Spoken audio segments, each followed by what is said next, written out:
I am very excited to have this panel. And as you've seen all of these speakers speak in the last 2 days, so we have Gabriel Cousens, Brenda Davis, Anna Marie Clement, and Brian Clement.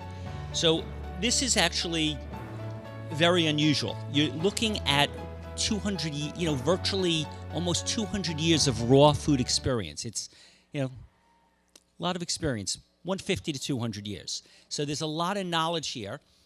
And these are people that don't have theoretical knowledge. These are people that Gabriel at the Tree of Life and Brian and Anna Maria at Hippocrates have had guests coming to them for the last 40 years.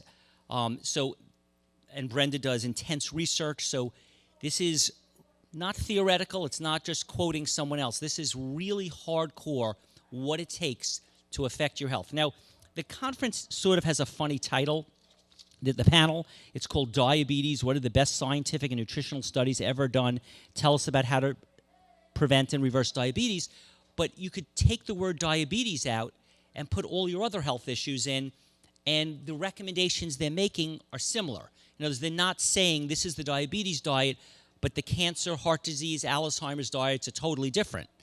The stuff that they're recommending will be very beneficial for all health issues.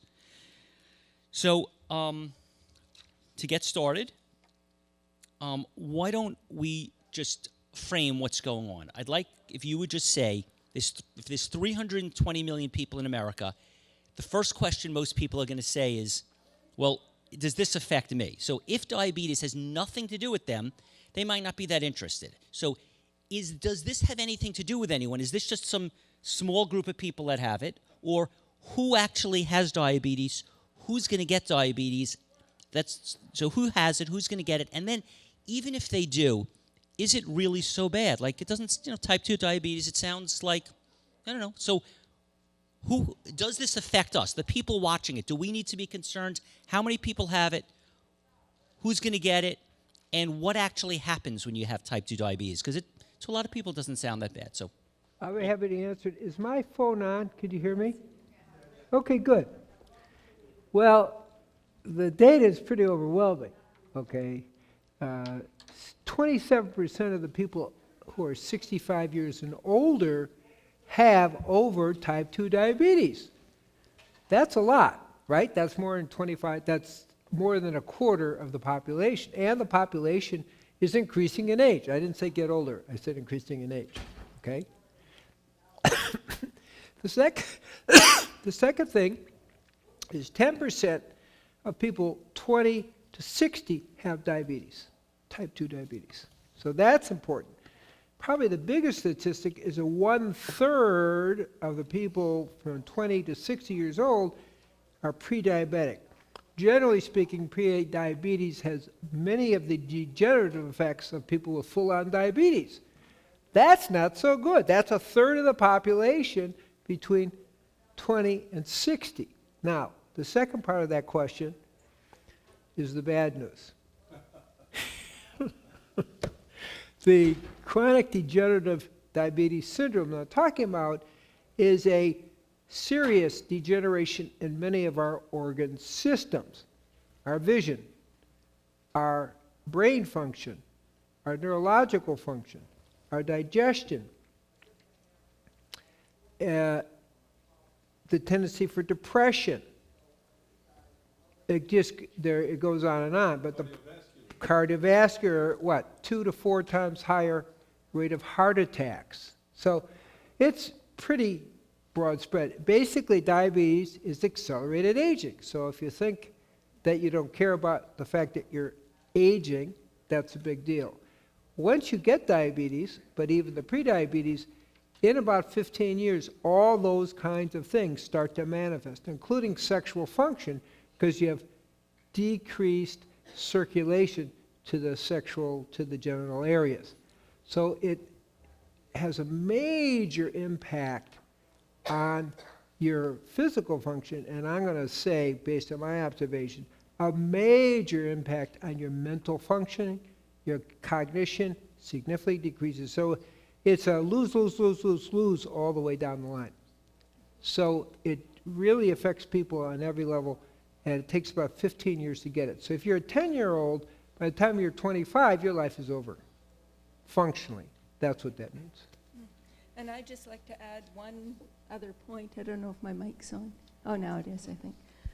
The Academy of Nutrition and Dietetics just released their, I think last year, their position statement on diabetes, and one of the stats they included was that American adults, now 49 to 52% of American adults have either type 2 diabetes or pre-diabetes. And of course, as Dr. Cousens was saying, pre-diabetes will turn into diabetes in fairly short order in most people. So, and I was just absolutely stunned when I saw that stat, that we're talking half the adult population. Frightening. And we see that at our work, of course, every day. We see that. And, you know, you have something that's totally curable, diabetes type 2. Absolutely, totally curable. I wish everything else could be told that you were totally curable. So that is one thing. If you have diabetes type 2, it's absolutely curable. But there are steps, and we will talk about that today. There are steps you need to take. And it actually kills 1 American every 3 minutes. It's due to everything Gabriel said, cardiovascular, this, that. And, you know, then you have diabetes type 1, you have diabetes type 2, you have gestational diabetes that a lot of women get while they're pregnant. And why does that happen? Suddenly it happens because we're pregnant? No, because we eat junk and we don't eat well when we're pregnant. That is a time that even more precious that we eat well. And then you have diabetes type 3, which is actually called dementia, Alzheimer, because you make insulin in your brain, in the hippocampus, which is the learning and memory center. And if that goes down the drain, so does our memory. And so there's a lot of reasons to cure yourself from this. And you will realize that what spikes insulin more than anything else is animal products. So go vegan. That's the first thing you have to do. You have to go vegan.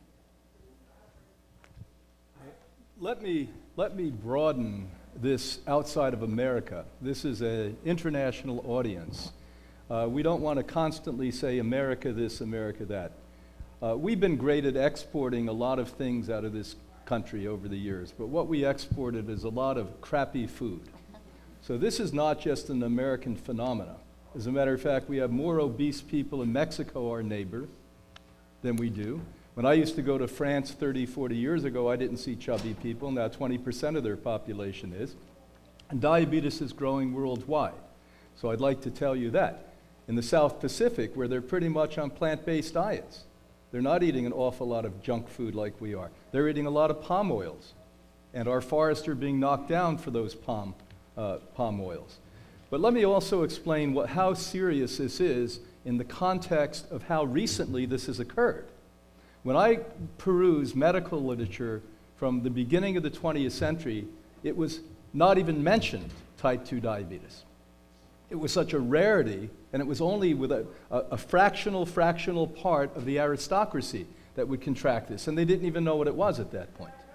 People would probably die or have a heart attack or have a kidney failure or go blind, and they thought the spirits did it to them. So it was not even mentioned a century ago. To top it all off, when I was at school, they used to call it adult onset diabetes. It was pretty easy then. It was wrong, but it was easy. They said if you're 27 and below, you have type 1 diabetes. If you're 27 and above, you have type 2 diabetes. So it was easy to be an authority then, because we'd say, oh, you're 26 and 3/4, you have type 1. 27, you have type 2. That's wrong. That's really wrong. As you heard Anna Maria say yesterday, there's direct research, clear research, not 1 or 2 studies, many studies, that show gluten and celiac allergies contribute to type 1 diabetes.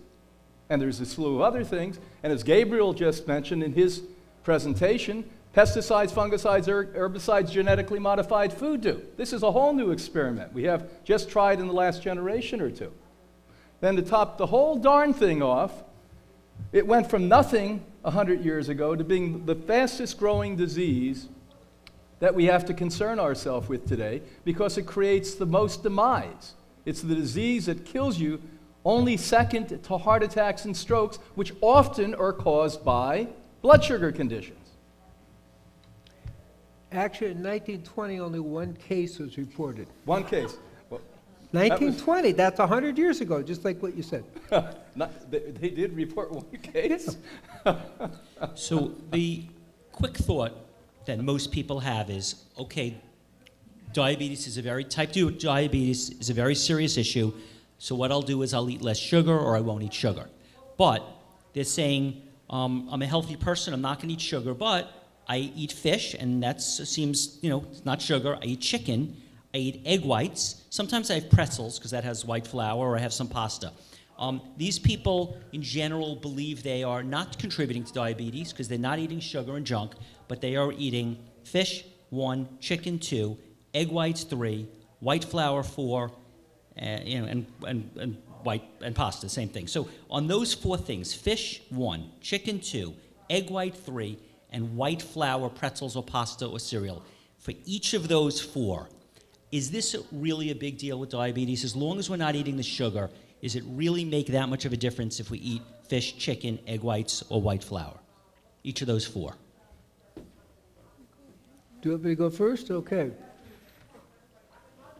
It makes a huge difference. So what we know is that meat and fish and chicken all increase your rate of diabetes. They did a particular study that was very, very good. Involved 12 different studies, and it showed that people who eat meat, fish, chicken, I'm going to add dairy in there, have 35 to 50% more diabetes. So right off the bat, we have that. The more recent research shows that animal fat in particular definitely increases your rate of diabetes and also is associated with destroying the beta cells of the pancreas. Fish fat in particular actually kills the beta cells of the pancreas. So if you even have 2 helpings of fish a week, just 2 helpings, you will actually accelerate beta cell destruction. So the data is getting stronger and stronger that it makes a difference. A very interesting research done with Buddhists really makes the point. They took vegan Buddhists and meat-eating Buddhists, and they found that the women who were meat eaters only had 3% of what American women have, and the meat-eating men only had 8%.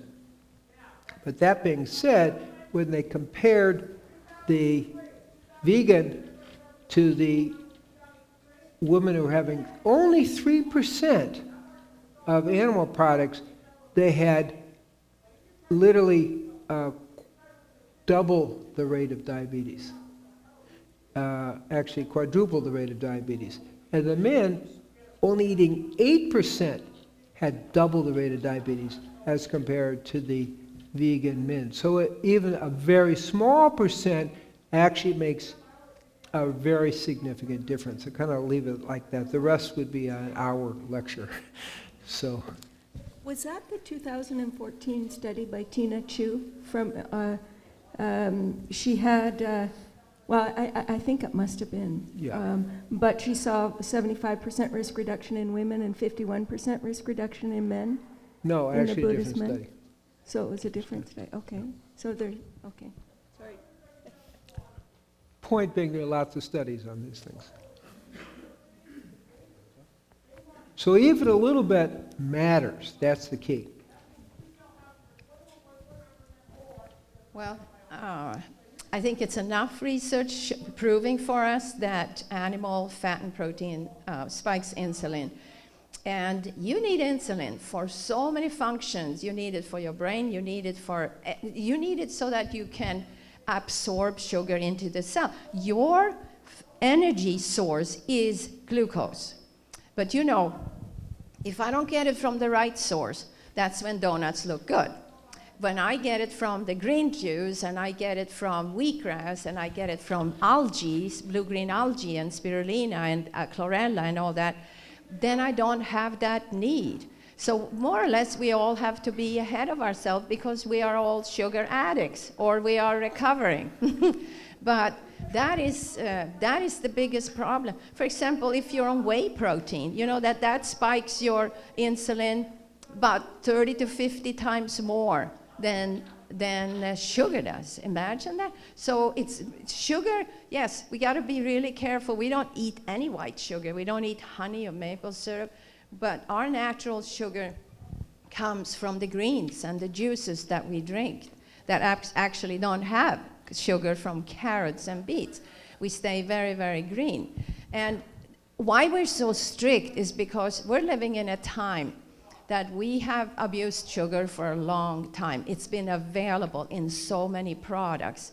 So we're in a time where we gotta be more careful. And the more you learn about what fructose does to us and how it feeds cancer, and cancer will take advantage from your diet, because it comes from food. But I want to say, so many times I've seen people that have got to our diet and have shown amazing improvement, and then they've had this big emotional stress, and symptoms and numbers came rising all the way back.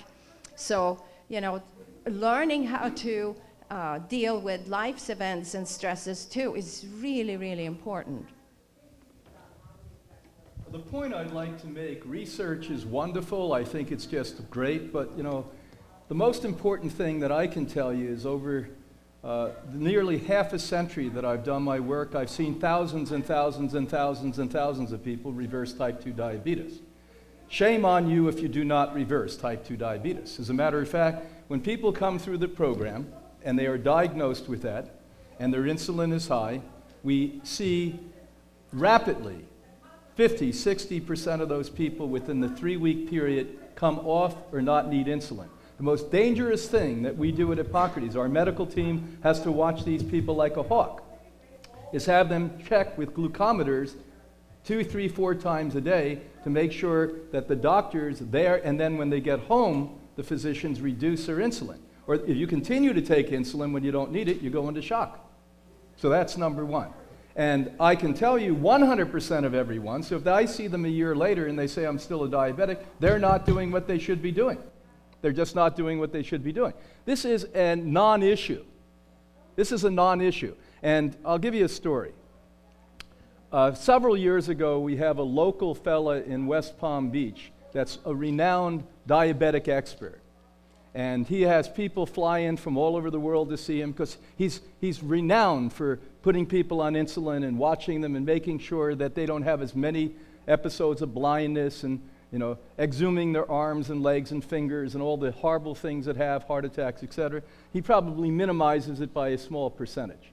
So his patients kept saying, we've got to go to Hippocrates, we've got to go to Hippocrates, because they'd meet people that came to us, applied the program, went home and healed diabetes. So reluctantly, he finally had to do it. He brought a whole load in, and we had a little tiny room, and we packed in 200 people, and it was one of those magical nights that I was ready to talk, and I would have done a good job, but not as good as what happened. There was a woman who just graduated the program the Friday before. This was a Tuesday. And she kept pulling my pants leg and say, let me talk, and I didn't know if she could talk or what she should say. So I said, okay, I'll give you 5 minutes. Well, I turned the entire night over to her. She spoke for 45 minutes, I spoke for 15 minutes. And she got up and she said, do you know, I was a diabetic for 28 years. I was full blast on insulin. My eyesight was going. I had neuropathy. I had pain in the bottom of my feet constantly, and I kept taking more drugs for that all of the time. And 8 days after I came to Hippocrates, I was off insulin. By the second week, 14 days, I no longer had pain in my legs. And she got up and she did a little dance for about a minute there. And the people were just completely shocked, what they said. They actually thought I had paid an actress to come in and make that story up. And, of course, the people who understood Hippocrates in the group in the back were cheering and saying, this is wonderful. So after we left, I had to leave early and she left early, the doctor stood up and said, now remember, everything that you heard is anecdotal. There's no scientific research to back this. This is the problem we have today. We have institutionalized corruption going on. We're willing to let people have pain, suffering, die, have heart attacks, strokes, kidney disorders for profit. And that's what we're talking about here. It's no less or no more than that. Now, we can dice the words and try to be polite and try to be nice, but the bottom line is, this is horrible. Horrible that people are suffering. Horrible that our children are suffering now. Type 2 diabetes are hitting 5 and 6 and 7-year-old kids. It used to take 60 years of bad living. Now, in the womb, the poor child is getting fast food. When they get out, they're given, what? Condensed milk, or worse than that? Formulas. And what is that? The number one ingredient in the organic formula is sugar. Go out and look at the health store. It's junk food. The best one that's called organic, bogusly called organic, that will give you diabetes. And then to top it all off, the celiac disease we talk about. When are we going to just wake up and do something about this stuff? We can sit around and dice words, play games, be polite, and act professional. I'm pissed off at this stuff. This should make you angry. Everyone listening in the world should be angry, and you should go to your government officials and demand better. Because if we don't do this, this is going to wipe out and kill millions and millions and millions of people worldwide. No question.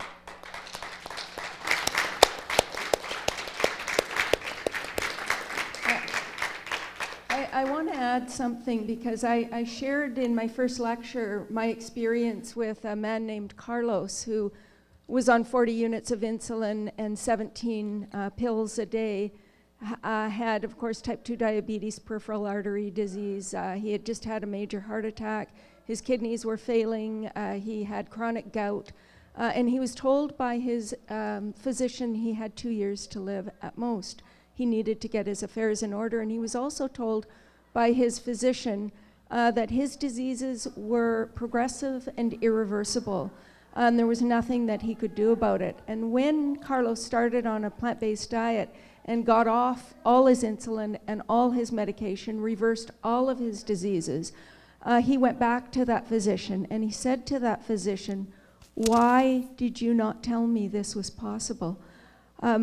Years ago, I suffered so much." And the doctor looked at him and said, "Carlos, I'm sorry. I just didn't know it was possible." And he said, I honestly wouldn't have believed it if you would have told me it was possible. But he said, I've seen it and I know now. You have the power to move your physicians, your dietitians, simply by your example. And you need to have the courage to go in and share what is happening with your health with them, because I think most of our physicians really do care and they want to help. They want you to heal. They want you to get better. They just don't know any different. They don't learn about these things in medical school, but many of them will be open, and so we really need to not be afraid to share with them. You have to remember that you are the boss. And a lot of times you're intimidated by authorities to tell you what you can do and when you can. And, so what happens, for example, Gabriel has seen it, we see it every day, that when you take the step and you change lifestyle and you change your attitude about what's so important in the foods, because for us now, I think for all of us, food is our fuel so that we can do good things and be what we want and have the health that we want. But it's become this big gourmet things, and there's shows on TV and this and that, and we're all like, oh my God. And it's like as if God didn't make food perfect, and we have to make it perfect, So, yeah. So, for people who are saying, okay, I don't want to have diabetes, I don't want to be sick, I'm going to eat healthy, do everything you're recommending, and I have big salads. I barely put that much cheese. I just sprinkle cheese on my salads. Is that such a big deal? I mean, is dairy, it's as long as you're not going crazy, can you make dairy, just putting cheese in your salads, a part of your diet and still be living very close to optimal? I've written a series of different books exposing different so-called foods, or what we perceive as foods. One is called dairy deception. In there, I reference study after study on diabetes being caused by milk and cheese and yogurt, and the list goes on and on. Greek yogurt and kefir and all the things that the health stores promote as healthy food. I've written a book on fish. I reference study after study after study on diabetes and fish, and Gabriel just added something that I didn't add in that book because it's new research. And so it's killing 100% of certain kinds of cells. And I wouldn't be surprised with what we find in fish today, not only the rancid oil that's called a lipid peroxide that causes heart attacks and cancer, by the way. Not maybe, definitely lipid peroxides do that. I've written a book on poultry, my latest book, called Poison Poultry. And by the way, in that I reference study after study after study on how poultry happens to be, so we don't call it a name, it's a chicken. Where most of you think, chicken's good, it's an organic chicken. Organic chicken will give you diabetes. Turkey, give you more diabetes than chicken. So those of you that say, I don't eat hamburgers, I eat turkey burgers. Well, you want diabetes? Great, keep eating turkey burgers. Duck, I showed you there's a rare form of cancer. Until I studied for that book, I didn't know. AHH, a rare form of cancer you get from duck. I didn't even know that. It causes diabetes. And so the list goes on.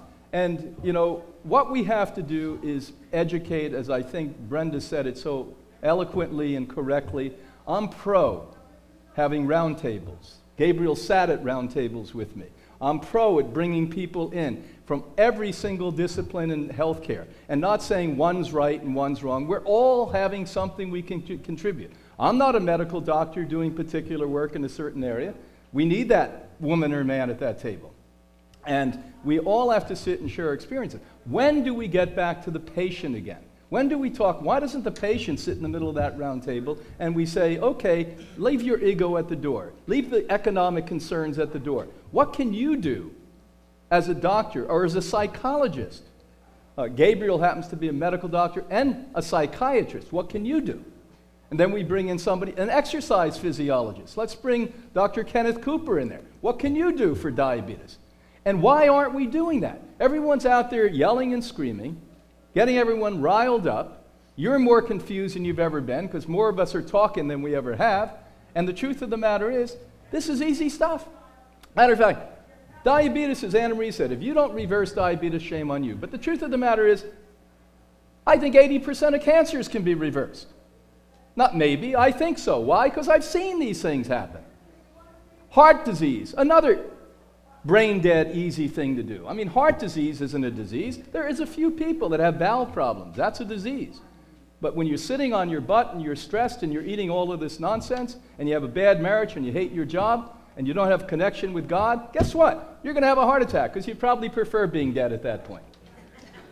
So that's why people have heart attacks. And the list goes on and on and on. And new disease, not new disease. I see things like multiple sclerosis. They were rare. Now they're going like this. ALS, Lou Gehrig's disease, going like this. Parkinson's, going like this. Why is that happening? Because we're more polluted, we're more sick, we're more consuming things that we should never have consumed, loaded with stuff that we should never have put into it, and being ill-educated. It's easier to go with the status quo, we believe. No, it's easier to do the right thing.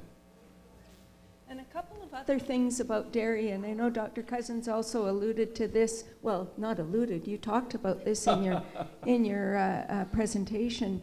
But with type 1 diabetes and dairy, I mean, of course, we know dairy is full of saturated fat and all sorts of things, that dioxins and so on. But what many people may not be aware of is that dairy products also contain a protein called beta-casomorphin 7. And there are different types of cows that produce different types of this compound, some of which seem to be linked to increased risk of type 1 diabetes in children.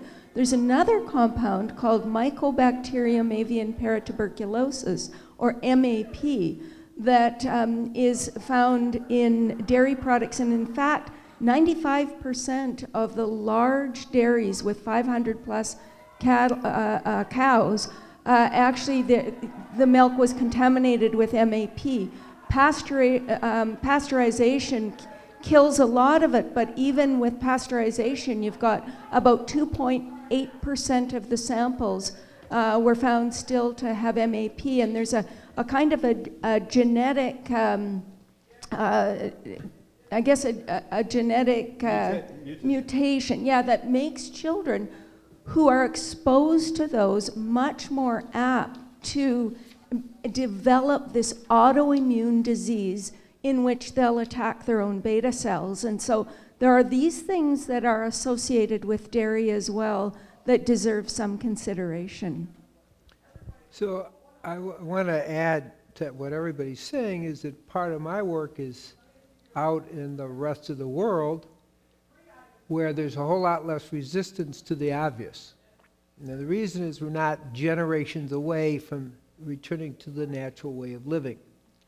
So when I'm in Africa, South America, different places, we have programs where we don't involve the medical community at all because they have the least amount of understanding, really, in the big picture, but really are training people to be, let's say, diabetes prevention educators. And they're local community people, they're educated, and then they're taking people's blood sugars and giving them advice. It's not that hard. How do you just go back to the natural ways? Not complicated.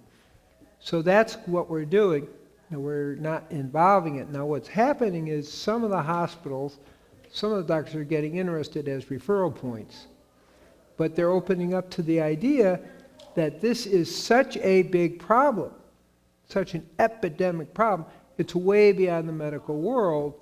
It really has to do with person to person and groups. There are some governments that are considering kind of making it a national program.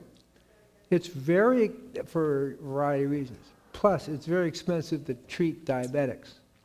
It's very expensive. So we have, at the governmental level, a lot of people are getting more and more open to developing national programs. That is a win-win for everybody. It protects the health, but also protects the finances of that country. If you follow the diabetes costs, they will bankrupt all the nations because it's like 13% now and it's very expensive, but it keeps going up. So government officials outside of the organized medical type situations where they have vested interest, as Brian's talking about, they're a lot more open to just giving people the basics. Let's cut out the soft drinks. Let's cut out the sugar and go back to their natural way. So that's how I'm approaching it literally around the world. 17 programs in 11 different nations. So we can get around this. We don't need the medical community at all, really. Okay, thank you. My next question is that we are speaking about diabetes, and it seems like you're all saying that we should avoid cookies with sugar and ice cream and processed food and white flour and honey and agave nectar and smoothies with sugar and all that. So then the obvious question that I've asked hundreds of times, I keep asking it because it's just the obvious question is, okay, so where do we go with the subject of fruit? And I guess, Dr. Cousens, I've asked Brenda and Brian and Anna Marie this. In other words, if we're saying, on one hand, the whole world is saying fruits and vegetables are fantastic and fruits grow, so they seem like the most natural thing, yet Brian Clement has said, and Anna Marie, that the fruit's been hybridized, and because it's been hybridized and picked unripe, that it's really not an all-you-can-eat thing. So in terms of diabetes, where do you stand on fruit? So there's about 8 studies out there that I reviewed, and really they weren't as clear as we would like it, but there's only 3 fruits that seem not to raise blood sugar: blueberries, bilberries, and green apples. That's it. That's what all the 8 studies are suggesting. All the rest have some effect, negative effect on the blood sugar. So that's what the studies show, just as a way of thinking about it. Personally, I have very, very little fruit in my diet for just the reasons we're talking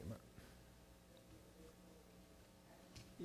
And, you know, the thing that I'd like to point out here, when you're dealing with a blood sugar problem, it makes only really good sense, medical sense and common sense, not to give any form of sugar that will raise it. And so that's what we choose to do. Well, I do too. I'm sorry, I didn't make that point. Yeah. I'm talking about if you don't have diabetes. Exactly, exactly. And by the way, as we've pointed out the other day, I mean, the fruit, she picks 300 to 400 pounds of wild fruit that's ripe every year. I'm going to come up to her house and start eating. Now, that's a whole different thing, and the sugar content's probably 1/10 of what it would be. But that's only for non-diabetics. For diabetics, no fruit. Yeah, no fruit at all. So just to clarify, Gabriel, if someone has blood sugar issues, whether they're pre-diabetic, assume they're pre-diabetic, should they be eating blueberries? Sin fruta, Say again? no fruit. No fruta, you hear? I You better stop at I the said fruit. it in Spanish, I'm sorry. No You fruit. eat a fruit and we're going to come and get you. Done. Only if you don't have diabetes and your blood sugar's consistently less than 100 are those three, what I'm talking about, blueberries, bilberries, and green apples. Not to say they have none, they just have by far the least. So, I have a little different experience, and I think in our program, for example, in the Marshall Islands, we include moderate amounts of fruits and still see complete reversal of diabetes all the time. I have friends that run a Mastering Diabetes Summit and have a Mastering Diabetes program. They're getting reversal in people with actually quite a high fruit diet. So I think that you know, there are so many different perspectives, and we're seeing success with so many different ways of going about this. I think the bottom line is we completely agree on we need to get rid of animal products. We shouldn't be using any concentrated sweeteners and all of that. We have a little bit of a difference in our use of fruit in diabetes treatment programs. And so just so you know that we're not all 100% on the same wavelength where fruit is concerned. So are you talking about fruit in the United States or outside the United States? I hate to say this, but the fruit in the Marshall Islands, a lot of it comes from the United States or Australia or other countries. It's just very small islands. So the question I'm kind of asking is, as I mentioned, outside the United States, which is a first world country, and you have far more degeneration going on, that what you can do in third world countries is they have far less degeneration. So Not the Marshall Islands, though. They have one of the highest rates of diabetes in the world. Yes, they do. They do. But Let me- I'm maybe- making a kind of different point. Let me try to Yeah. reframe what I think Gabriel is saying. That we have several generations. We're in our fourth generation of degradation now, where I happen to be in the South Pacific a lot in the past.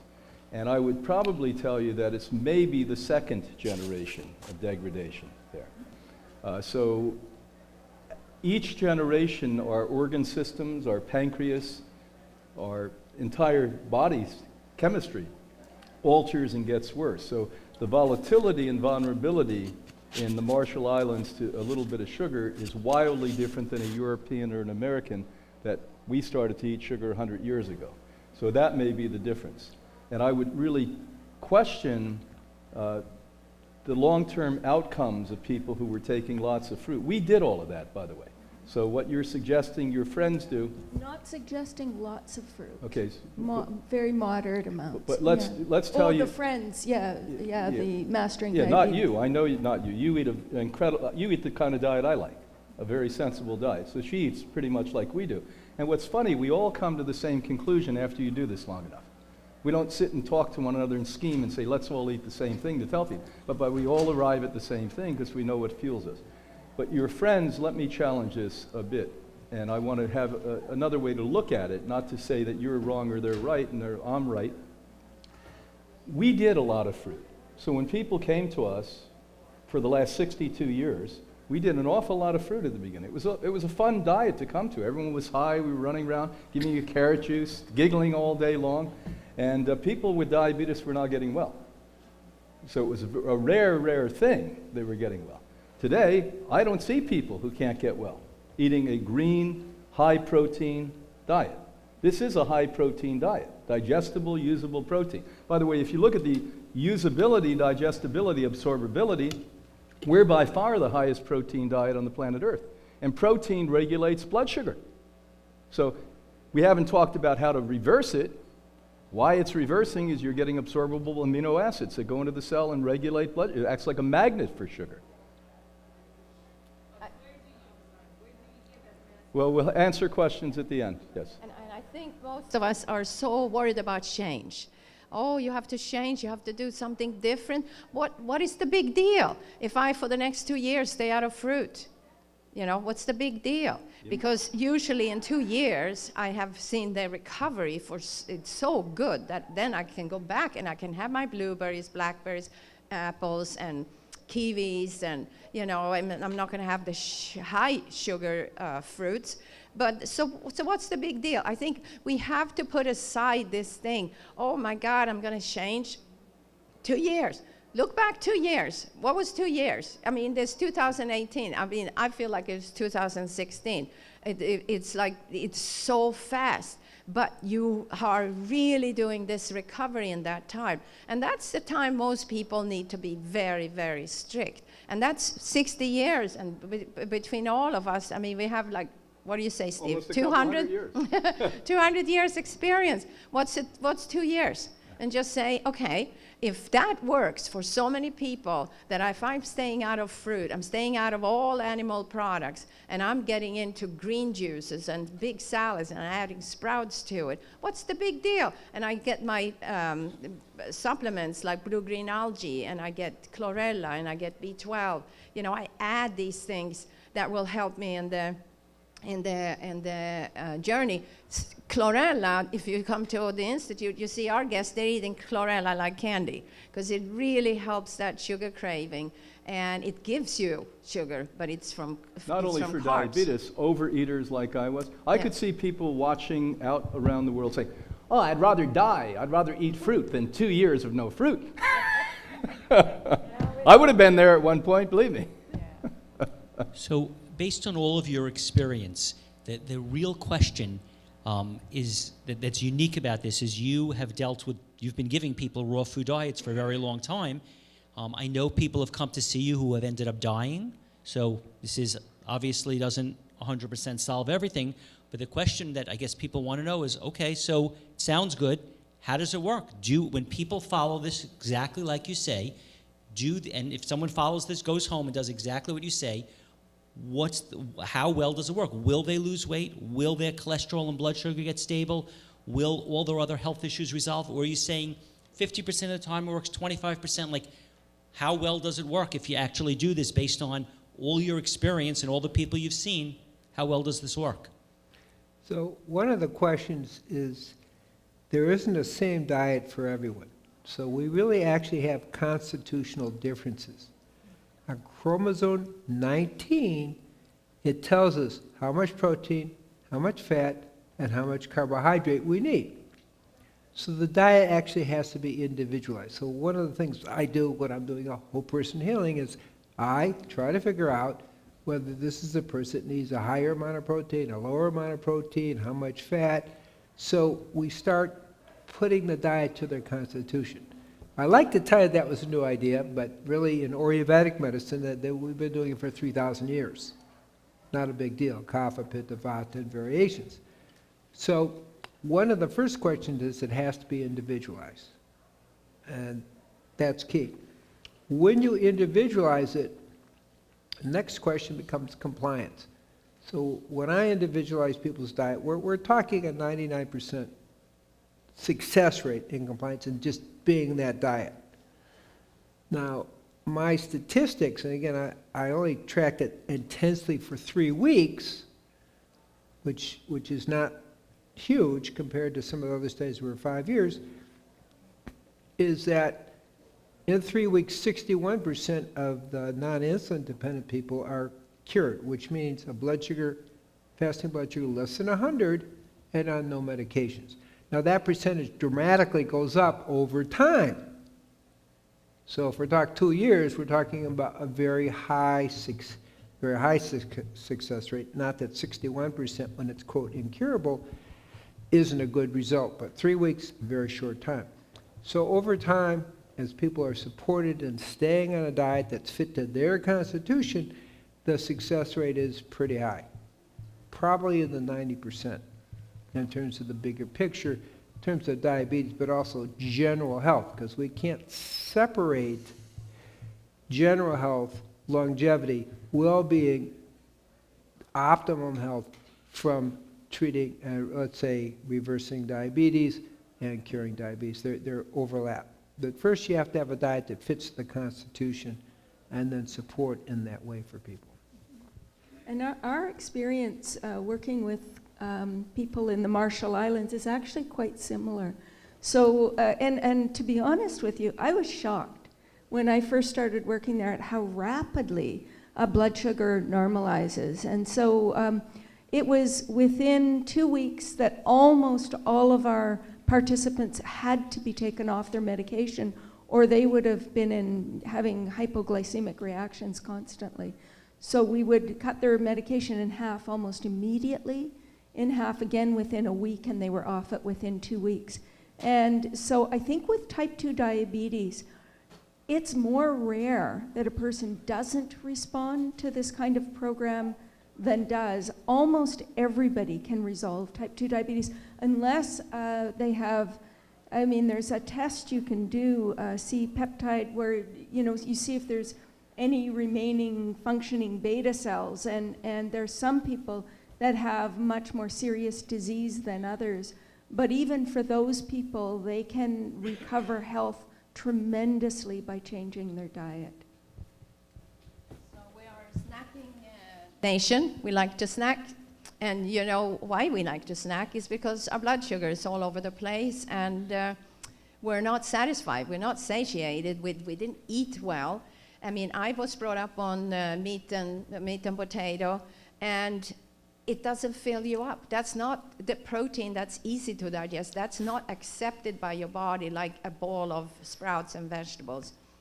So you're constantly hungry, and you can eat and eat and eat all day long. Well, actually, when you're starting with diabetes, type 1 or 2, you need to snack. You need to actually eat more often. So what a lot of our guests have to do at the Institute, they eat the breakfast, which is sprouted grains, and then we have green drink, and they have their supplementation, and then maybe they have a protein shake, which is no way, right? And then they have an extra meal. So they actually, in a package, they save food for later. And same after dinner, they might need it. So they find that they can easier fix their insulin balance during the day too. So that's the only snacking that we are for. But most people snack on chips and cookies and whatever comes their way. And we're doing that because there is a reason, because we are not filled with nourishment. Our bodies are not satisfied. So that works for a lot of people too, but good food that you snack on. When you start to look at this whole thing, it's amazing that we've worked our way into a position we created a non-existent disease in a century. And I didn't know that number. I know in 1900 there weren't reported cases, but there was one reported case in the United States in 1920, one reported case. Right. I would get on my knees and pray the rest of my life for that again. How many people are suffering? How many people are in pain? How many people don't even know they have diabetes today? They end up with a heart attack or a stroke before they know. So here's what I'd like to comment, what I'd like to add to this conversation. That the same exact diet we give you for diabetes, we give you in our weight loss program. The difference is we work you out like a lunatic too. So we see such rapid reduction in weight loss. There's not a better weight loss program in the world than the Living Food program at Hippocrates. And we have trainers that get you out there and they have fun, that type of thing. So the same thing that creates diabetes creates fat in the body. The same thing that creates diabetes feeds cancer. Not maybe, it feeds cancer. Blood sugar feeds cancer. There's not a legitimate group of people anymore that don't understand that, except people who don't read the current literature on that one. And I would tell you, when we put people on this diet, we see radical change in neurological diseases, everything from dementia down to multiple sclerosis and ALS and muscular diseases, Parkinsonian diseases. And of course, we do other things. We use hyperbaric chambers, IVs of whole food supplementation, amino acid drips, whole food B12 injections, and psychotherapy. The most important thing I wish I had, because I kept cheating on sugar and cheating on sugar and cheating on sugar. I'm lucky I wasn't a diabetic. Like my mother died as a result of diabetes. My brother's, one died as a result of diabetes and a fatty liver because he ate so much sugar. And my other brother became an alcoholic, because the next step in eating sugar is you take booze. It's liquid sugar. So the concept that it's genetic that you become an alcoholic is completely, absolutely wrong. You become, at 12, 13, 15, when you take your first drink, an alcoholic when it burns your mouth because it's liquid sugar. That's why you become that. So it's all pretty much synonymous. All of these things go to the same result. And the last thing I'd like to say is psychotherapy is important on this. So getting groups, and I'm a big fan of AA. You don't have to be an alcoholic to go there. It gives you discipline. And if you're struggling as a diabetic, sign up for AA. They're free. All over the world, you can go there. And go in and tell them that I'm a sugar addict. I'm a fat addict. And if you have the support, because likely your family's eating the same as you, so you don't have the support. Find friends who have healed. The best way to do this is find friends that have healed these problems. And they're all over the place. And last thing I'd like to say, although this is a high mountain to climb, when you get to the top, you see a lot more than you've ever seen in your life before. Life becomes crystal clear and filled and open and happy and fulfilling, and you now become a functional member of the culture and society. One little caveat to it is sugar and meat both activate dopamine, which feeds your pleasure centers. So part of the transition away from sugar, really away from meat, is beginning to involve yourself in activities in a lifestyle that increases your dopamine, which indeed is the live food lifestyle, which obviously does include a lot of exercise as well. So it's just beginning to understand, because actually about a third of the alcoholics actually have a genetic defect where they don't produce enough dopamine. So give them things that produce dopamine. Exercise, joy, happiness, all the different things, including a live food diet, which definitely increases your neurotransmitter production and your dopamine production. So we want to give people positive reward centers. Believe it or not, at least 90% of alcoholics have blood sugar difficulties, particularly hypoglycemia. So there's a very close connection there. So I speak for a lot of people in this room and a lot of people watching on live stream that what they're saying is, okay, we're sold. We believe you. You don't have to prove it with any more research. We believe that what you're saying would be helpful. But I got to go home tonight. I don't own a juicer, and I'm hungry. So you're basic, and assume the person has health challenges. Their blood, they are pre-diabetic. Their sugar is not so good. They're overweight. They do need to be taking the best approach. So you're basically saying to them, they're trying to figure out how to get filled. And you're saying you can have greens, so they can buy spinach and kale and chard, but that might not fill them enough. You're saying they could have sea vegetables like sea dulse and nori, and they're saying that's pretty good. Where's the rest of this filling coming from? Are you saying load on the olive oil? Are you saying load on the seeds? Are you saying load on the nuts? Or are you saying go and take tons of lentil sprouts and bean sprouts? Or are you saying take tons of clover or onion and garlic sprouts? Like, how do we get filled A and satiated B? We believe you. We think this is fantastic.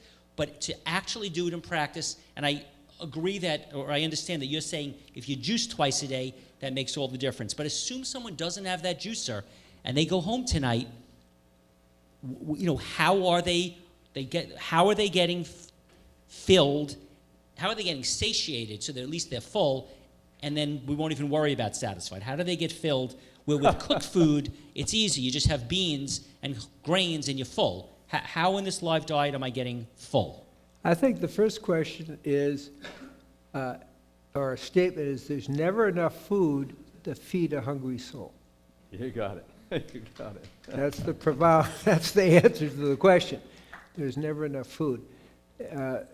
Food has never meant that much to me.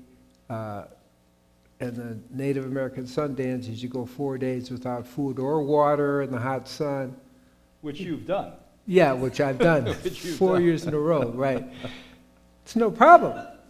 So the food is really a little bit more mental than it is physical. Now, it doesn't mean people don't need food. Generally speaking, this is my observation, you can double check it, but as people get onto live foods, they find they eat less and less and less, and they're able to draw more energetic and material energy from the food. So first thing, we have to deal with our mindset before we start talking about diet, because really, people really are eating way more than they should be eating, generally, than what the body really needs. So, as I say, with the live food, it's a lot easier to eat less. Now, the second thing is, when you cook food, you lose 50% of the protein, according to the Max Planck Institute, maybe 60 to 70% of the vitamins and minerals, maybe 95% of the phytonutrients.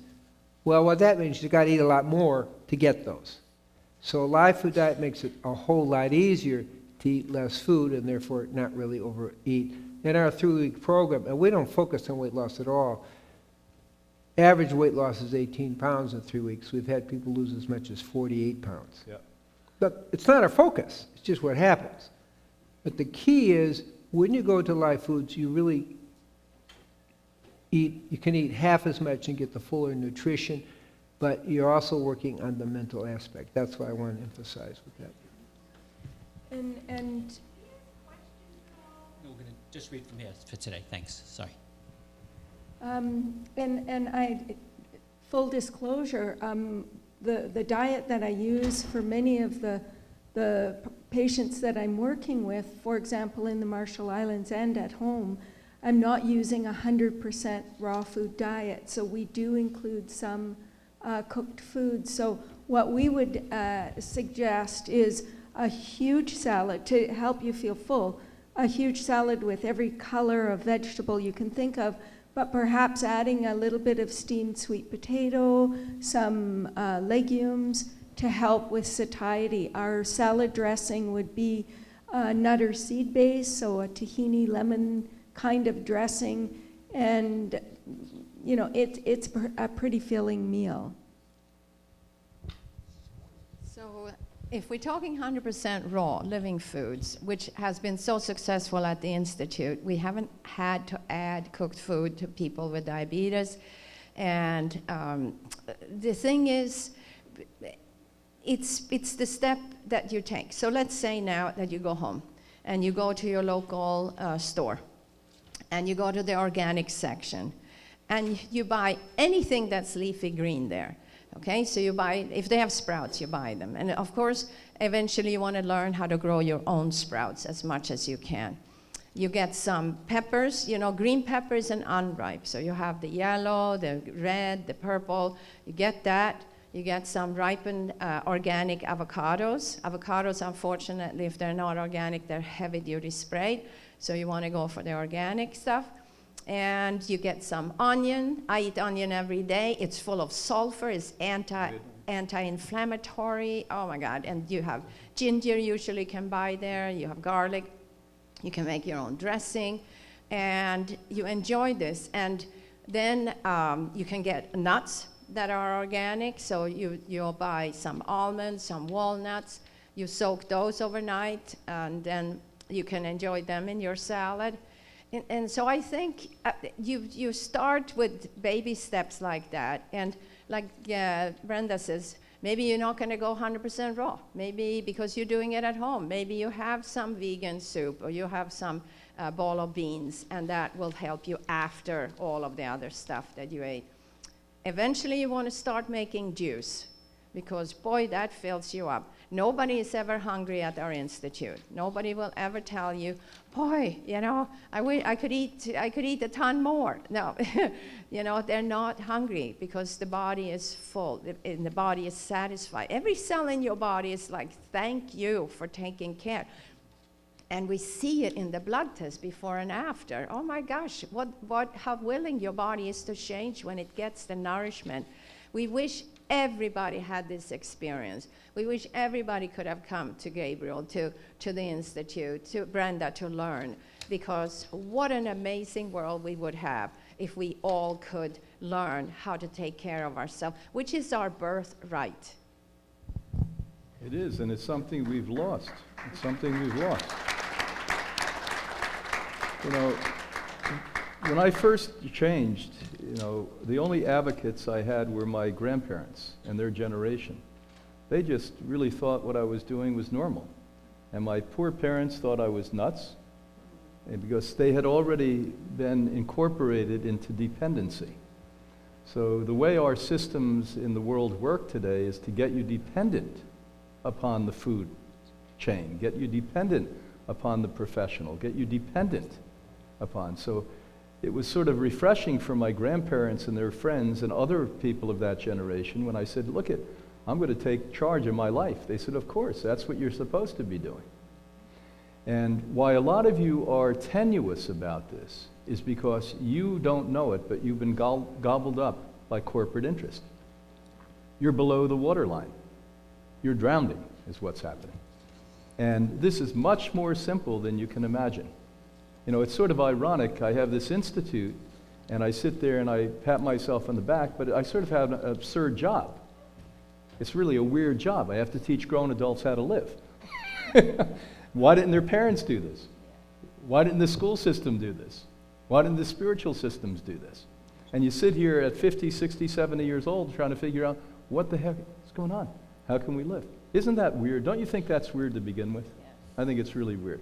It's weird that we have to hold this conference, that we basically have to spend 10 days a year, bring the world's leading authorities in here to hopefully disseminate truth around the world. Why isn't truth readily available? Why isn't truth the number one thing, the first thing that everyone gets, and then the nonsense comes after that? You know, what we have is a nonsense at the top of Google, and the truth you have to look for like a pin in the matter of hay. And, you know, I don't think we have to reinvent the wheel. So people say, oh, Hippocrates and Gabriel, and, you know, we had a conference at Gabriel's several years ago called the Elders Conference, where we had Victoris Kulvinskas there too. And we all came to the same conclusion after 200 years of work in this field. And it's not that we've invented anything. There's nothing we're telling you that we invented. We're just bringing you back to where people were and showing you how it works.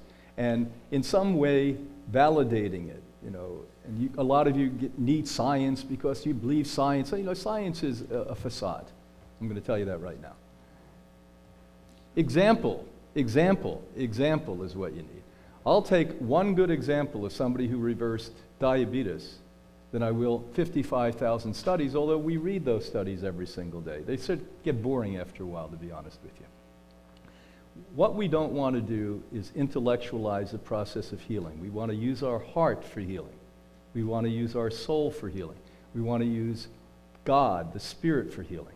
Because every single healing is a spiritual healing. And to come to a realization where you respect and honor life so much, that you really humble yourself so much, that you turn yourself over to nature, that's what we're asking you to do. This isn't a scary thing. What we're doing is scary. So I want to go back to my exact question, because I'm saying that there's a lot of people that are 100% in. They want to do this. They see the crazy things. They are trying to figure out what to have for lunch. So again, they got to understand, lettuce doesn't fill us. No one's satisfied with iceberg lettuce. The onion doesn't do it. So now you have lettuce and onion and you're starving. So now you've got to add something. So our choices. So, no, and of course the emotional health and exercise and sleep. But in terms of the food, you know, to get down to exactly, on top of that salad, we're putting greens on, that helps. but where are you saying people are going to get the satisfaction? You're saying, is it the greens? Is it the sea vegetables? Is it the onion, clover, radish sprouts? Is it sprouted grains? Is it sprouted beans? Should we load tons of seeds on, tons of nuts? Should we put olives? Should we put avocados? Like, in other words, one way to do this is with fruit. If we're saying fruit is out, then we're saying fat. We could all load loads of avocado, olive oil, and nuts. If you're saying that's not what you're saying, then are you saying we will get filled up with onion and clover sprouts, radish sprouts? You know, where is the hardcore satiation coming from so that this can become a reality, assuming we want to do it? So what Gabriel is doing is what Hippocrates is doing. So let him speak with one loud, clear voice. Exactly, we all came to this conclusion. Right. So as I started with, there's never enough food to feed the hungry soul. The real satisfaction comes within. So when we are in touch with our soul food, and we are really operating from that deep sense of fullness within ourselves, we aren't really eating to get full. The emptiness that we're talking about is an inner emptiness, and I mean that really seriously.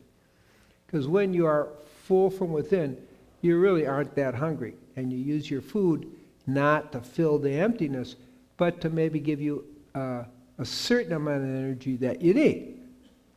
And that's questionable too, but the point is, if you're really talking about filling yourself, then that means something else is going on that's not related to food. So fill from the inside first, then the food is secondary, and you pick the right amount, supply the right for your particular energy needs and your particular constitution. It's a key concept. Nuts, seeds, sprouted, nuts, seeds, nuts and seeds, nuts and seeds, nuts and seeds.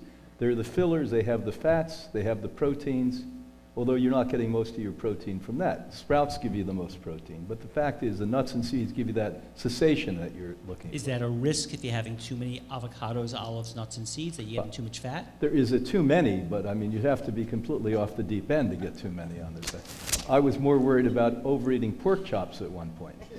But if I once met a person that was eating 8 avocados a day. The only person I ever saw gain weight on a LIFO diet. I know who that is. And you add spinach and arugula, you add all kinds of leafy greens too. They all come in with their own phytonutrients and help you too. But you're not saying that, you're saying you want us to fill up on the greens and the sprouts and not really use the avocados, olives, nuts, and seeds as the main thing. Like, in other words, if I put 8 tablespoons of olive oil on my dressing, that's not what you're suggesting. Well, everybody's constitution is different. Some people need more fat, some people need more protein. I think the issue is the inner, and then specific to your constitution. I'll add one more trick. It's not really a trick. Chew your food 50 to 100 times, and you'll see you're, again, mentally overeating. If you chew your food, you're getting a lot more nutrition, but it keeps you from just stuffing yourself, trying to stuff your emptiness. So just a few things like that. I'll give you a story. I have this wonderful man I know. He's a macrobiotic teacher, really humble, beautiful man from Italy, lives here in the United States now. And his father was a renowned chef in Italy during the Second World War. And the Nazis, I didn't realize, even hated chefs. You didn't have to be Jewish or Catholic or an artist or a homosexual. They hated chefs, anyone who was of a higher placement. So he was in a concentration camp during the entire war, and after the war they gave him an award. He was the only man that survived. Even the last group of men that were there, I think they all died shortly after they were released. And he never spoke about this. And on his deathbed, he said, "Daddy," he said, "I'm so happy you lived so much longer and I got to know you, that you didn't die during the war," because he was born at the beginning of the war. And he finally talked. He said, "What did you do?" He said, "They would give us a little tiny bowl of grains a day and dirty water. They would actually, and I won't say what they did, but do horrible things to the water and then put it in." And he said all the other men would eat it like this, like they were wild and ravish and consume. He said, "I went to the back away from everyone. I closed my eyes and I actually decorated the table with fine linen, new linen every day, and fine china every single day. and crystal glasses. And I closed my eyes and I created a meal, and I chewed and I chewed and I chewed and I chewed. And he said, as my father was dying, I was crying, thanking God my father knew how to chew. That's how powerful it is. This guy survived the Holocaust because he chewed. There was no nutrition in this stuff. But the reality is the little bit that was there sustained him. Take an audience question back there. That one. Hi. Oh, thank you. I have a lot of questions, especially about the vegan style diet. Like, for example, I have a husband who's very thin. He has the opposite problem. He doesn't have a weight gain problem, but a weight loss problem. And so, if I just gave him salads, there's no way he'd be starving before he went to bed. Usually I, feed him quite well, and then he's hungry again before bed. But his blood sugars were pre-diabetic. And I'm an avid gardener. I planted apple trees. I have a lemon tree and an orange tree growing in my house. I have chickens. I've planted organic garlic. You name it. I've got it in my garden. And so we do believe in, taking control of what we're eating and eating organic and all of those things. But I stumbled across, there's two questions that I have, because the blue zones where people live to be over 100, aren't they eating meat? I think that they are, right? In those like Sardinia, Okinawa, some of these places where the people all tend to live over 100, they're not vegans, right? They're eating meat. That might be my first question. Isn't that correct? Did you want me to answer that right away? We'll do one question at the time. Yeah. Yeah. The blue zones, there are 5 blue zones. One is the Seventh-day Adventist vegetarians of Loma Linda, so they're not consuming any meat, but some are lacto-ovo-vegetarian, some are vegan. The second is Okinawa, Japan. The only notable animal product included is fish, and they eat on average 1/2 ounce a day. So that's 15 grams, so that's about 3.5 ounces a week. Not very much at all. We have the people in the Nicoya Peninsula of Costa Rica, and so the other 3, the Nicoya Peninsula, Icaria, Greece, and Sardinia, Italy, they all include small amounts of animal products, but the diet is predominantly plant-based. They all consume a lot of legumes, and they're all consuming, they're consuming predominantly unprocessed foods. The amounts of animal products differ a little bit within these populations, but is still very, very low. The story about the blue zones, love, is not that they're eating a small amount of fractional meat, and most are not. It's that they're eating overwhelmingly plant-based diets. The latest study that came out on centurions, Anna Maria presented 2 days ago. It's out of New England on thousands and thousands of people. They actually looked at not only centurions, but 80-some people that are over 110 years old. Guess what? The people who eat the most plants and all plant diets live the longest. Now, this is in writing out of the hierarchy of mainstream science at this point. So the point is, your husband who has diabetes has to stop eating the eggs out of the chickens you have running around. Has to stop eating meat. By the way, healthy diets do not put weight on your body. Healthy diets do not. Your husband needs to get into a gym, where I was for 3 hours today. Because skinny people, by the way, have to build muscle, or you're going to be awfully skinny. And by the way, chubby people, like fat people like I used to be, have to get into the gym to get rid of that. Take your fat and produce muscle. 82% of muscle comes from fat, so it's great to be chubby in this case. It's harder for your husband. It's going to take him 3 years to do what you can do in a gym with a chubby person in 6 months.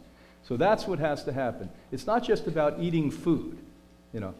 Every one of us here, I know, every one of these people, we all exercise a lot, all of the time. So in terms of overall health, in terms of supplementation, if you were going to give someone, I know it's obviously better to meet with someone individually, but if there were general rules that everyone could write down, the 1, 2, 3, 4, 5 most important supplements that they need to be taking in addition to their food, and assume they don't know, so they're not looking for suggestions and ideas. They want exactly the regimen to start tomorrow morning. what are the absolute, unquestionable supplements that every one of us would want to add to our health regimen? Well, I'm going to talk a little bit about diabetics, but it's true for everybody. Almost everybody's deficient or needs to take a supplement vitamin C, but it's a full vitamin C, not ascorbic acid, which is not vitamin C. Most everybody is deficient in the B vitamins. And when we do the math about human active B12, we're talking at least 80% of vegans being deficient at the higher levels, which is 400 micrograms, not 200 micrograms a day. And meat eaters are also deficient in B12. 8% higher incidence. Say it again? 8% higher incidence after 28 years I've looked at it. Yeah. So basically, we need a full B. People, stress and so forth today is having a big, big effect. The other thing is that the omega-3, long-chain omega-3s, our society is significantly deficient in that. So that's a big issue.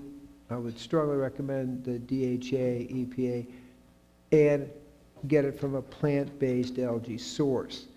Those are like three big areas. 85% of the population is deficient in vitamin D, 50 to 85%. That's a big issue. Vitamin D affects over 3,000 of our genes.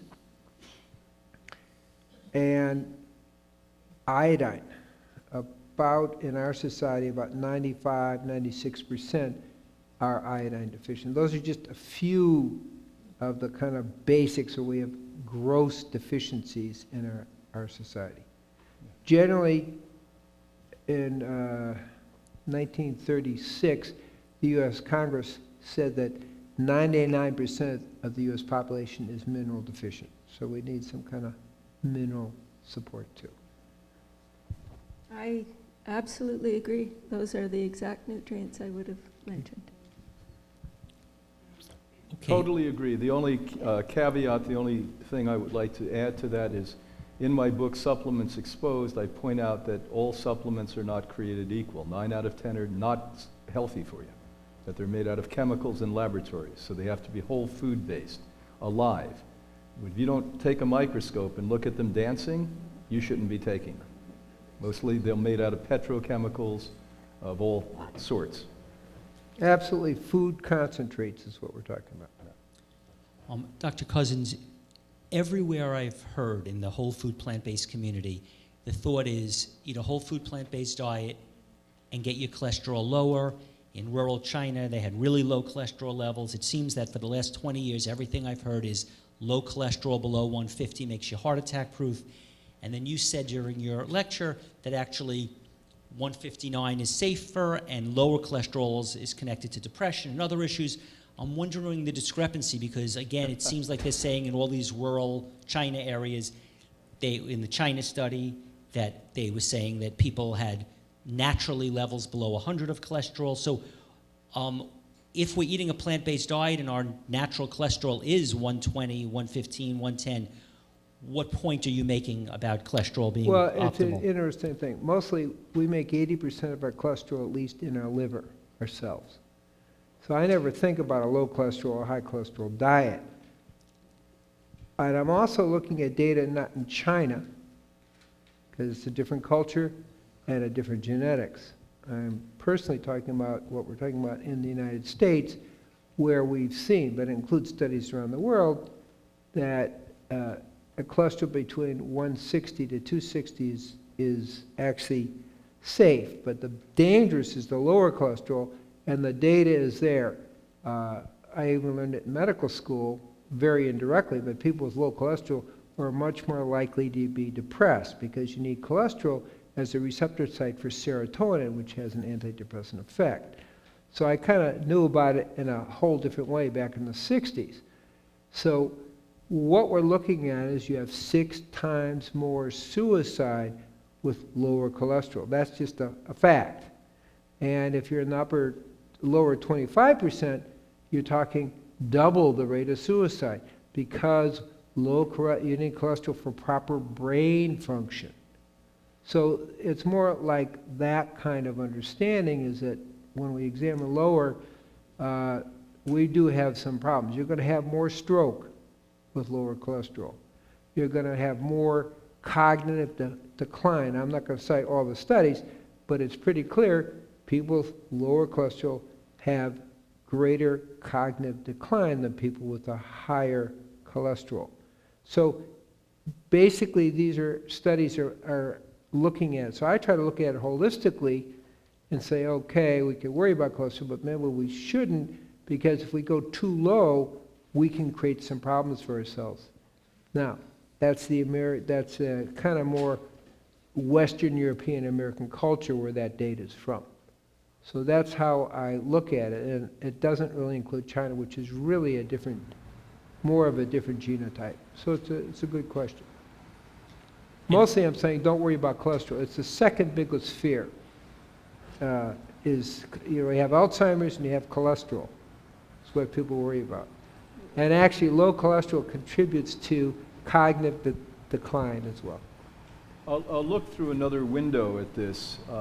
As a vegan and always advocating, cholesterol's bad, it can give you heart attacks, give you strokes, which is all true, and my colleagues, Dr. Esselstyn, will explain that to you, and Dean Ornish's work.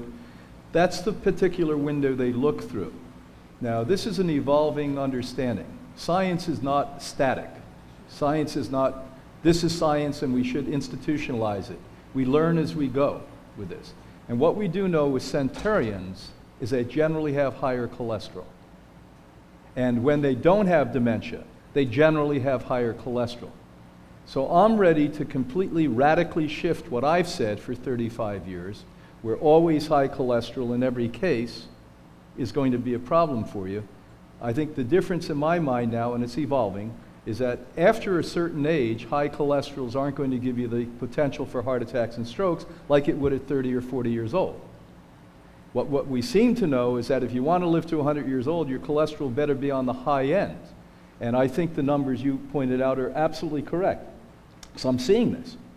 Once these studies came out, I started to open my mind to a different thing. And I see the 80-year-olds sitting in front of me and the 90-year-olds. And guess what? They have 200, they have 250, etc. When I would have been yelling 20 years ago, oh, my God, you're going to have a heart attack. And they're just sitting there saying, yes, but your memory's going bad and mine's not. So holistically is the key here. Heart attack is the only one thing. And truly, if you're a vegan, you don't really have to worry about heart attacks. That's right. It's really not what's going on. And don't worry about your cholesterol either. We want to decrease the fear factor here.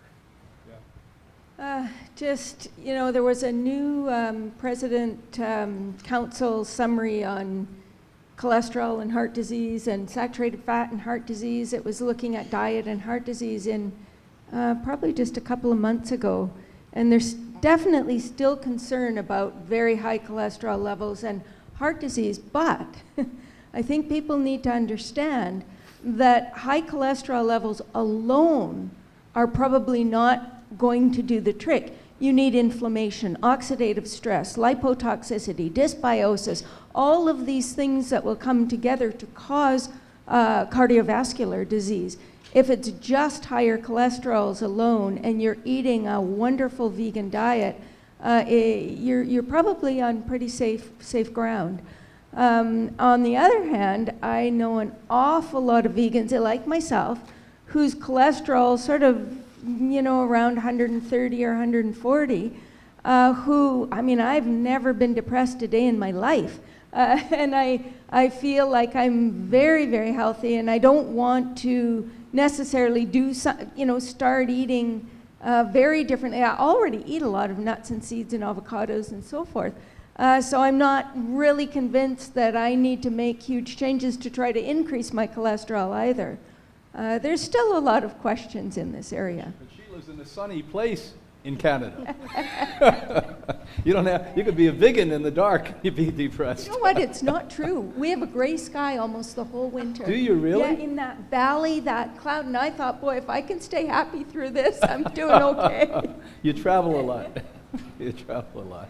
Yeah, so it is individual, and like Gabriel says, we have to make programs individual. And, you know, a lot of our guests comes in and they say, well, my whole family has high cholesterol, it's never going to move. And it moves, and they're shocked. It moves. All the time. All the time. So obviously we get to where we should be. And so you might be in a certain number, I might be a little bit higher, a little bit lower. That's all individual. But you will actually get to where you should be. That's the trick. That's the good trick. Yeah, so what we found in our program is generally just doing the full 100% live food for most people, there's a 24% decrease in cholesterol. What we got to kind of look at is see, a lot of holistic physicians now are saying something different. The main cause of heart disease isn't cholesterol, it's inflammation. And it's inflammation of the cardiovascular system. That's the real issue, not cholesterol. So let's kind of get that clear. It's very important to get clear on that. Cholesterol comes later, but actually triglycerides are a bigger problem. And as I showed this morning, that on this diet with more fat, less carbohydrate, because carbohydrates raise triglycerides, that you really don't want to be above 100 at most. And on this diet, which is higher fat, 25 to 45% plant fat, we had the lowest triglycerides, 82, whereas the kind of low-fat diets had much higher because they were doing a lot more carbohydrates. And it's the triglycerides that are actually a much more serious threat to your cardiovascular system, just to kind of put it in perspective. But inflammation is the big issue. Yeah, what helps triglycerides and what helps fat and what helps diabetes and what helps everything we're talking about is good fats, which is sort of scary to if you're not a nutritional guy. You know, good fats prevent diabetes. Good fats prevent heart attacks. Good fats prevent mental illness. And another point on the triglycerides is that there's a huge difference if you're eating a fairly high carbohydrate diet, if the carbohydrates are refined versus unrefined. So with Dean Ornish, when he first started doing his program, there were quite a number of refined carbohydrates. They used flour products a lot. Now, the program that I'm doing in the Marshall Islands, we don't. We have a whole grain hierarchy. We draw the line at intact whole grains. We don't use flours. And so we actually had a 44-point drop in triglycerides on our program, even though it was relatively high in carbohydrates. The carbohydrates came from whole plant foods, not refined foods. And there's a very significant difference. And what's interesting, the same grain. You take the same grain, you could take it from the same plant, and if you refine one, it's a problem, and the other one is not. Isn't that interesting? Yeah. Just shows you how delicate nature is. Let me wrap up with a question, a four-part question for each of you. What do you think about, I mean, how strongly is part of your plan, are you recommending sea vegetables? We kind of, I don't know if everyone gets, like, is this just a condiment, like a little, or are you saying this is a real significant part, number one? Number two, fermented foods, meaning raw sauerkraut or any raw vegetables that are fermented. Third, just throw in, everyone's always talking about gut bacteria, how to improve your gut. Any thoughts on that? And finally, anything on electromagnetic field protection from cell phones? Those 4 points to wrap up with. Sea vegetables, fermented foods, gut bacteria, and EMFs. Started. You want to start? Go ahead. You go ahead. Go ahead. Well, I personally eat a lot of sea vegetables. Because of the Fukushima, I try to get it really from the Atlantic coast or the North Atlantic versus the Pacific. Sea vegetables have a tremendous amount of nutrient value. They have many, many really good things about them. So I add that in a big way in the diet. The fermented foods are connected to building up a healthy gut biome, and kimchi type of thing helps a lot, and it's natural and it's tasty and so forth. So I do recommend the fermented foods in that way. There are lots of things with the electromagnetics, but I hope I answered the three before we talk electromagnetics. It's a huge problem. It will become a bigger problem, particularly with the 5G coming in. My personal feeling, there's a lot of devices out there that can be protective, and I think everybody should, check what works best for you and wear something, because we're in a very unnatural situation. First time in history, and we are seeing increasingly rates of cancer from that. The use of cell phones, same thing. People, a lot of cancer of people listening to their cell phone, they get cancer of the parotid gland and so forth. Keep your cell phone away from you. Use the speaker, okay? But don't carry it on you, because it's creating electromagnetic problems, particularly if you carry it in your chest pocket or whatever. Not a good idea. It's right over your heart.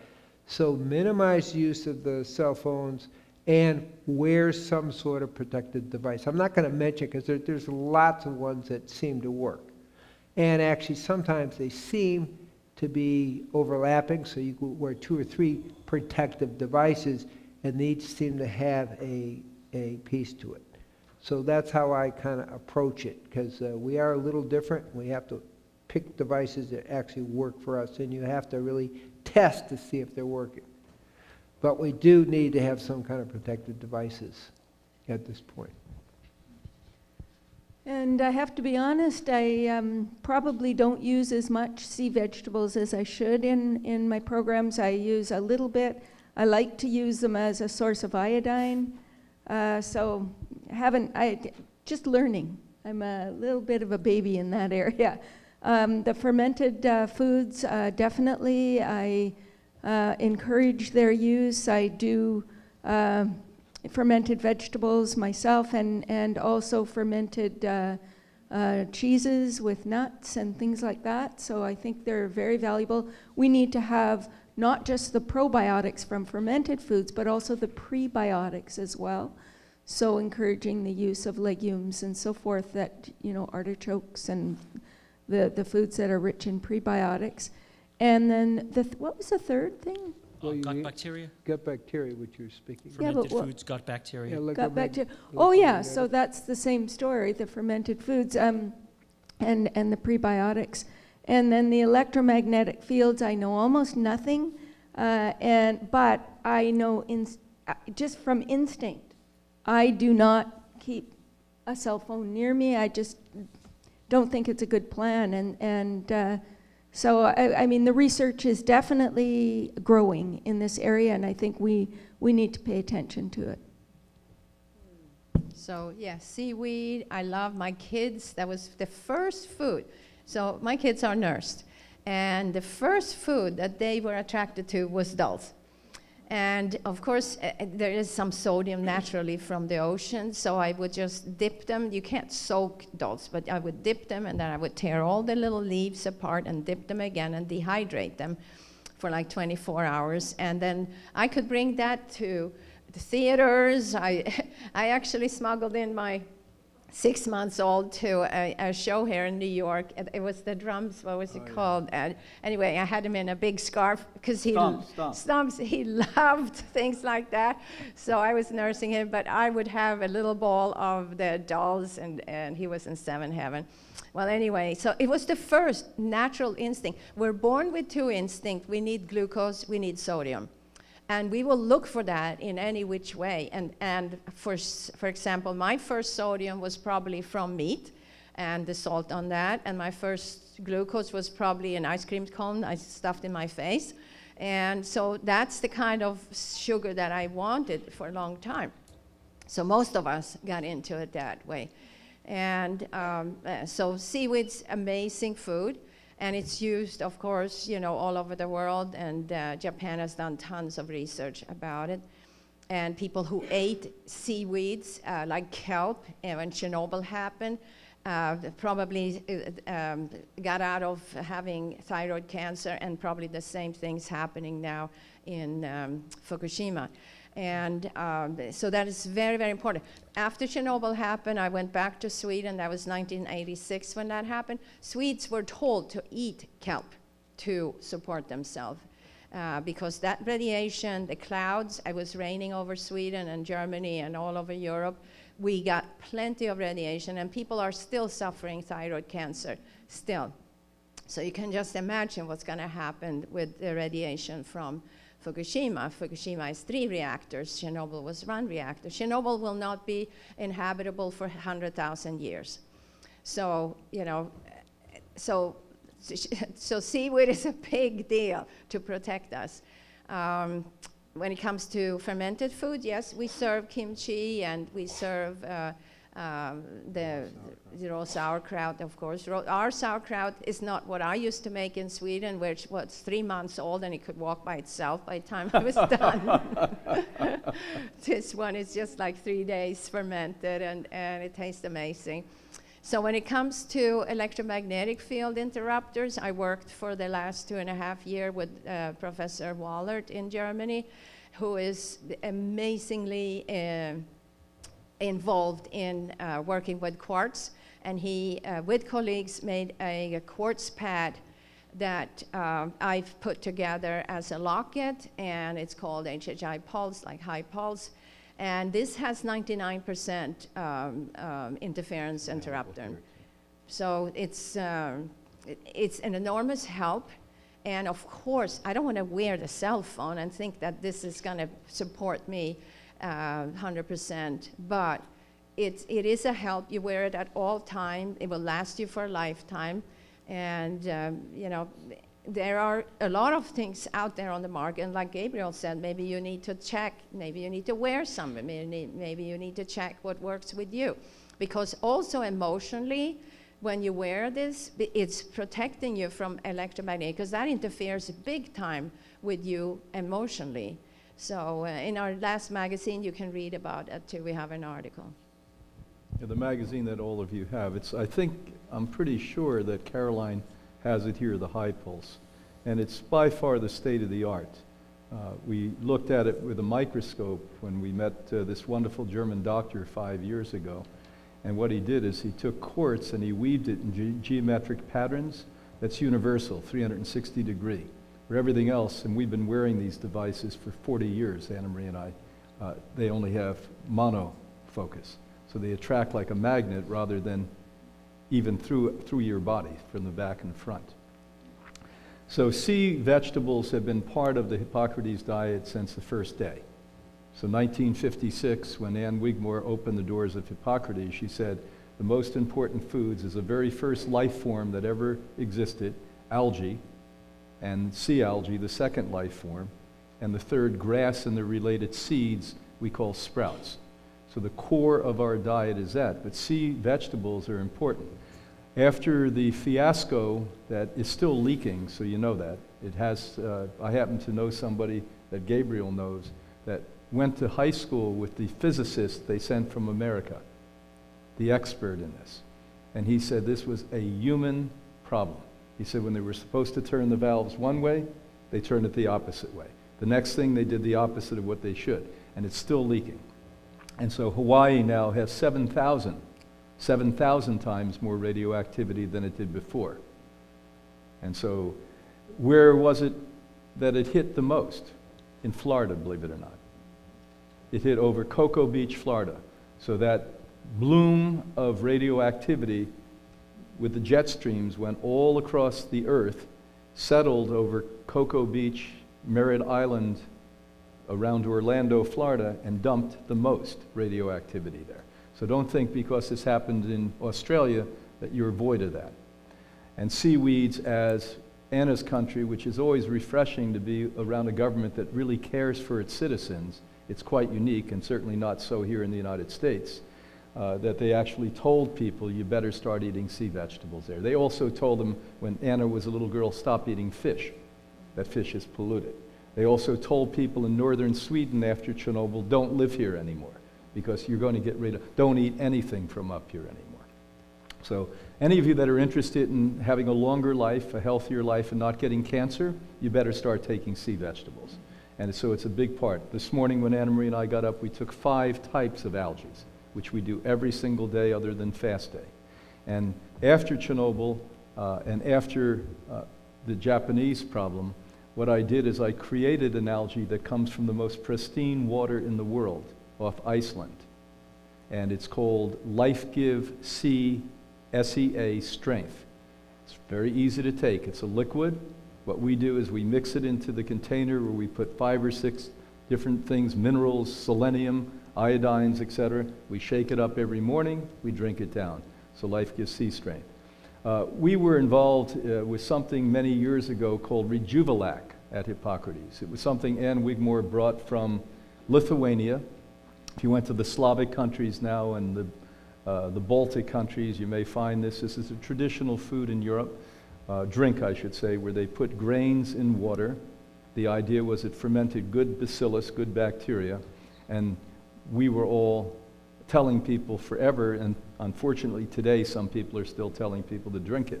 Back in 1981, there were 4 of us in the world that were leaders in the raw food movement. Anne Wigmore was one, she wasn't in the room. And I won't name names, but the other 3 of us were in the room. And I looked at one, because I have the big Irish mouth, and I said, "Are you taking Rejuvelac?" And they said, "No." I said, "Are you taking Rejuvelac?" "No." And they said, "How about you?" And I said, "No." We were out telling you to take Rejuvelac, but not doing it ourselves. We all had, we don't need it anymore, we evolved. It was baloney, let me tell you that. And there was a guy in there that worked as a biologist at the University of Massachusetts in Amherst, and he volunteered to do the study on it, the test on it. A week later, he called me up and said, "We better rename it to Rejuvarot, because yes, it has maybe healthy bacteria in it, but it also has bad bacteria, and we have no control over that, because if the breeze blows or somebody sneezes in the room or there are dust mites, it's cold in the morning." So that's why kombucha is a joke. Don't go near kombucha. Kombucha is almost always garbage water. I've never seen it in pure water, where they put white sugar in, then they tell you a mushroom. It's not a mushroom, it's a fungi that's growing. Kombucha is not a healthy drink. And then to top it all off, they put agave syrup or honey in it, so it's alcohol. It has more alcohol than beer, and some of them have more alcohol if they last long enough. No wonder people are walking out of these health stores with red noses with kombucha. You know, I'm a health guy. Yeah, you're a drunk guy is what you are. So don't buy into all of this nonsense sometimes. I'm very proud. My wife is much more quiet than I am, but she's much more powerful than I am in many, many ways. She's, for all the almost 4 decades I've been with her, she's been a great teacher and a great leader. And when she sees on a daily basis, as we do, people dying of cancers and neurological diseases, she asked this wonderful doctor, who's probably the #1 man alive today in biofrequency fields. She interviewed the top doctor in the world, who's a Swedish oncologist in this. You can read this on the Hippocrates website, Healing Our World, put in. And this week, you're going to see America's leading authority, a colleague and friend, Dr. Devra, D-E-V-R-A Davis. When is Dr. Davis going to be here? Sunday. So Dr. Davis was Bill Clinton's top scientist for 8 years. And they did studies that showed that cell phones didn't hurt. She then looked at it and realized that they absolutely cheated on those studies, and now became the #1 advocate in the United States against cell phone use, and works with Stanford, University of California, etc. So like you heard once, and I will repeat so you don't forget out here and in the world, never use a cell phone at your head unless you want thyroid cancer and brain cancer. Never use a Bluetooth. As the Italian showed us, you get the same brain cancer, less operable, goes in deeper that way. Put it there, use speakers. My kid hates me. All of my 4 kids and my grandkids think I'm nuts because I'm talking. I'm not talking dirty. I don't care. Do that so you don't stick it to your head. Put on it what we've looked at over the decades. The one device that we see is real, it's scientifically valid. We've used it now for 20-some years. It's called a GIA, G-I-A. And I can assure you what Anna Maria did with the German doctor, there's nothing that matches this, because it does something different than everything else, and that's called the high pulse. And I don't, do you have any of that here with you, Caroline? Okay, so she has some of those. So let me say to you that the bio of your intestinal tract is who you are. If that's weak, you're going to die. You're going to age. You're going to get a disease. Not maybe, not possibly. You're going to get psychological problems. Not maybe, not possibly. These are definitely going to happen. So we think, along with taking sauerkraut and kimchi and all the wonderful things that support it, they don't have a full spectrum of pro and prebiotics. So we choose to create the strongest of all on the planet Earth, called Life Give Instinct. You can get it in 50, which is good for half the population, 80, which about 30% of you need, and 200, which 20% of you need. The 200 are usually people who took long-term antibiotics, long-term chemotherapy, and really, really devastated your entire system. And so we think supplementation is a necessity. And by the way, in many cases, we don't only take it orally, which is absolutely important, but we actually take the content and inject it anally and hold it to once again reconstitute your immunity. 70% of your immune system comes out of your intestinal tract. Not maybe, not possibly, definitely.